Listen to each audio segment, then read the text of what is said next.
આપ જોઈ રહ્યા છો સ્પાર્ક ટુડે ન્યૂઝ સમાચાર મહીસાગરથી મળી રહ્યા છે। અહીંયા હોળીમાં પૂજાય છે પ્રધાન। અહીંયા નામ નહીં કામ બોલે છે। હોળી પર્વની આજે 11ના મેળાથી શરૂઆત થઈ છે। હોળીના તહેવાર નિમિત્તે શિવ પૂજા કરી લોકો હોળીના રંગમાં રંગાશે। ગામ લોકો દ્વારા શિવ પૂજા સાથે પ્રધાન પૂજા પણ કરવામાં આવે છે। ભારતના પૂર્વ વડાપ્રધાન રાજીવ ગાંધીની યાદમાં આજે પણ પરંપરાગત મેળાથી લોકો હોળીના રંગમાં રમે છે।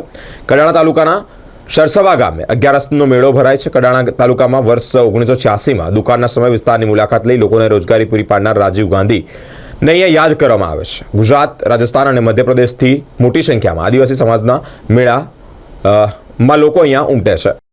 જય આદિવાસી મહીસાગર જિલ્લાના કડાણા તાલુકાના સરસવા ઉત્તર ગામે કે જેને અમે બોર્ડર વિલેજ તરીકે ઓળખીએ છીએ, અહીંયા 23/3/1986ના રોજ સ્વર્ગસ્થ રાજીવ ગાંધી આ ગામની મુલાકાતે આવેલા। એ વખતે આ એરિયાને અકાલ જાહેર કરવામાં આવ્યું હતું અને એમના માનમાં આજે આ ગામે આંબળી 11નો મેળો ભરાય છે।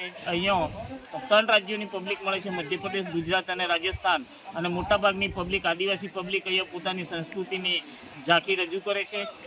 અમારા ગામ તરફથી અહીંયા અત્યારે પાણીની સુવિધા નથી, તો ગામ તરફથી પાણીની સુવિધા કરવામાં આવે છે અને સુરક્ષાકર્મી એમની સુરક્ષા પૂરી પાડે છે।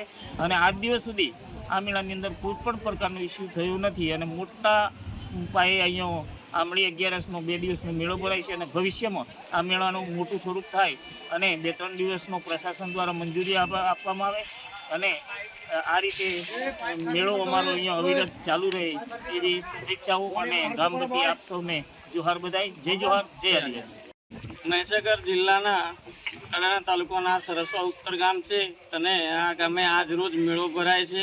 મેળાનું મહત્ત્વ એવું છે કે હોળી પર્વની અંદર 11 આવે એટલે એના આદિવાસીઓ પહેલેથી આ તહેવાર મનાવતા આવ્યા છે, પણ મેળાનું ખાસ મહત્ત્વ એ છે કે 22 માર્ચ 1986ના રોજ દેશના વડાપ્રધાન માનનીય આદરણીય રાજીવ ગાંધીજી આ ગામની મુલાકાત લીધી હતી અને દુષ્કાળગ્રસ્ત વખત હતો અમારો। એ સમયે રાજીવ ગાંધીએ મુલાકાત કરી અને રોડ, રસ્તા, પાણી, શિક્ષણ વગેરેની ગામમાં સુવિધાઓ આપી અને એ દિવસથી અહીંની પ્રજા રાજીવ ગાંધીજીને પોતાના આરાધ્ય દેવ તરીકે પૂજે છે। અહીંયા શિવજીનું મંદિર પણ આવેલું છે ગામમાં અને એના બંને રાજ્યના ગુજરાત, રાજસ્થાન અને MP જેવા રાજ્યોની પબ્લિક અહીંયા આવે છે અને રાજીવ ગાંધીની પણ પૂજા કરે છે અને શિવજીની પૂજા કરે છે અને આંબળી 11ના રોજ હર્ષોલ્લાસથી મેળાને મજા માણે છે।